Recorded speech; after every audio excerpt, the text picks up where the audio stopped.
só para o pessoal saber que nada é muito combinado, né? A gente está aqui trazendo informação. E com o Emanuel a gente nem precisa ter script, porque ele fala realmente de tudo. Emanuel, hoje, né, estava até falando agora há pouco, essa guerra aí na Ucrânia completando 6 meses, né? Começou exatamente dia 24 de fevereiro e a gente vê que isso segue ainda abalando muito a questão da economia mundial. O gás, né? A gente recentemente tem falado muito do aumento do gás, não só, né, está mais caro, mas pode não estar mais disponível, né? Daqui a pouco aí, se essas represálias, as sanções ocidentais continuarem, a Rússia cortar aí inteiramente o fornecimento à Europa, o que era, né, para ser uma operação especial militar, como chamava no início, né, o próprio Vladimir Putin, se tornou aí num conflito que já leva a 6 meses. Primeiro, para a gente entender, né, a gente está vendo uma estagnação, de certa forma, ali por parte das tropas russas, mas eu queria entender a sua visão, o balanço, né, que você faz deste conflito até agora, para depois a gente seguir aqui com as perspectivas futuras. Eu acho que do ponto de vista militar, para quem observava do começo, existe aí uma grande decepção com o histórico militar russo, que se imaginava que os russos venceriam isso rapidamente. Quando eu falo decepção, não é que as pessoas estivessem torcendo pelos russos, é que se imaginava que o poder projetado pela Rússia fosse muito maior do que ele é. Então, isso decepciona a análise, não o fato de as pessoas quererem que eles tivessem vencido ou invadido o que fosse.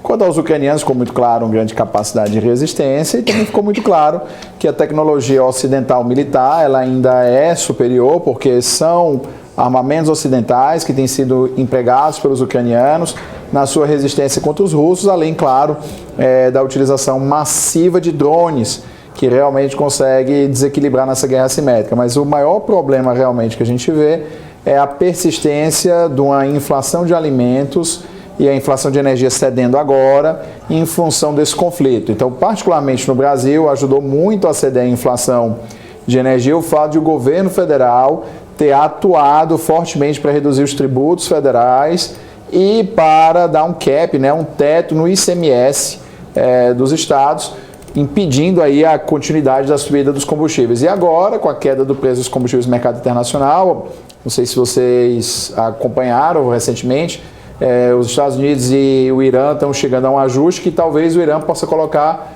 1.200.000 barris de petróleo diários na produção mundial, o que iria ajudar bastante a diminuir o preço. Então, só essa expectativa já ajudou a diminuir o preço da gasolina no estrangeiro. Estamos dizendo, nos Estados Unidos, o preço médio da gasolina já caiu $1 o galão, porque lá aqui a gente compra por litro, lá eles compram pelo galão, que é aproximadamente 4,8 litros. Então, são notícias boas, mas do ponto de vista ainda da alimentação, o preço da comida ainda sobe, mesmo com a deflação brasileira, o preço da comida ainda sobe, o que é péssima notícia, porque para quem acompanha a questão econômica, existe um coeficiente chamado de Engels, não é do Engels do Karl Marx, do comunista, é um outro economista alemão.